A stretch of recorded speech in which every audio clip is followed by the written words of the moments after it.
Yeah, I think it's influencing market research quite a bit. And I honestly, the way that I look at it is that research assistant that you've always wanted, where if you want ChatGPT to help you out in your day to day, that's exactly what it's there for. And I think researchers are always looking for ways to become more efficient so that they can work on more strategic thinking and really impacting the business. And I think that's what ChatGPT is really good for and should be utilized in that way. So some things that it's working on and that it can be used for are a number of different things, from speeding up survey design to automating insights. And those are largely like the ways that it's impacting researchers, is just becoming more efficient and utilizing it as your own sort of personal research assistant.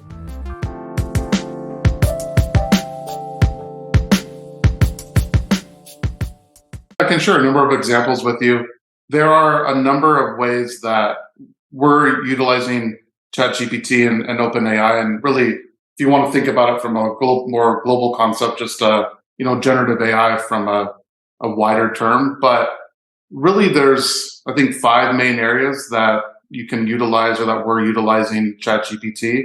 The first one is in survey creation and design. So we have a product called QXBot, where you can come in, you can type in essentially the theme or some details around what you want your survey to be, and then it'll develop the survey for you. And that's one way that you can go about it. And I do want to note that it's still important for researchers and for people to understand the fundamentals of research and knowing the basics, and also really knowing the methodology, because ChatGPT, it's great, but it's, by its own recognition, it's not always like 100% accurate. So you still need to know the fundamentals of a good survey. Do you need to put in logic? Do you need to make this a single select, multi-select? You still need to know those things. So it's still important to know the fundamentals. And that's why I don't think it'll fully replace a researcher. You still need to know those fundamentals. But it is really good at speeding up and automating some of the more, mundane or practice that you do every day, that it's more of the work that you need to do, but it's not the strategic thinking that you really need to focus on. So with that, that's one way, is automated survey creation. I think, with ChatGPT, it's both, can be used for good and evil, I would say, and that there's people that are going to be trying to game the system and using ChatGPT to fill out surveys in a more eloquent way and open-ended responses. So we're using ChatGPT to actually validate if the response is coming from ChatGPT or not, and then flagging that. So using that in data quality. And that's a third way that we're utilizing it.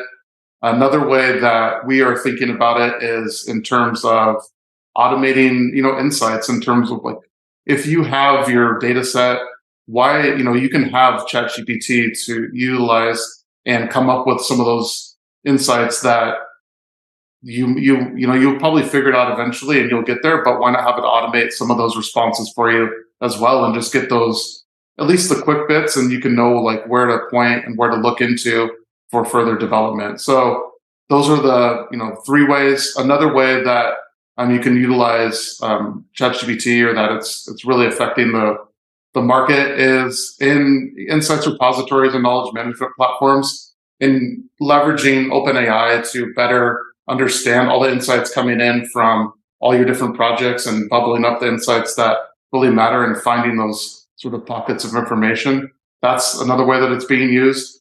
And I think a final way, and there's many more, but we don't need to cover them all on here, but is just speeding up like coding and making sense of open-ended responses and data in general. I think that's another way that it's really helping to organize data sets and really coming up with summarization of these large scale, like open-ended responses, and coding those and coming up with the main themes. So those are, five ways that I see that ChatGPT is helping immediately. I will say that we're only at the tip of the iceberg. There's still a lot more that ChatGPT can do and will do in the future. And it's only going to be, I would say it's going to be really interesting to see, even 6 months from now, what companies such as QuestionPro and others are utilizing ChatGPT for.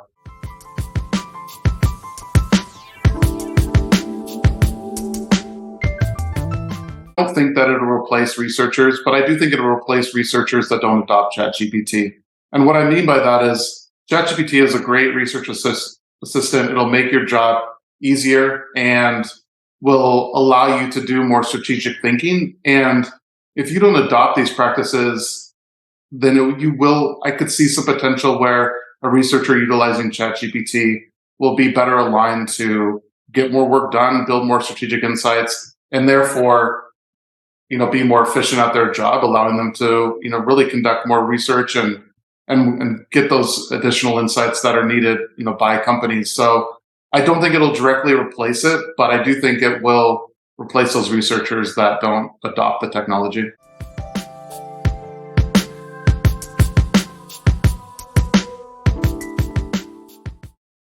Yeah, I would say you definitely need good fundamentals, even with ChatGPT. Again, it's not a cure-all, at least in my mind.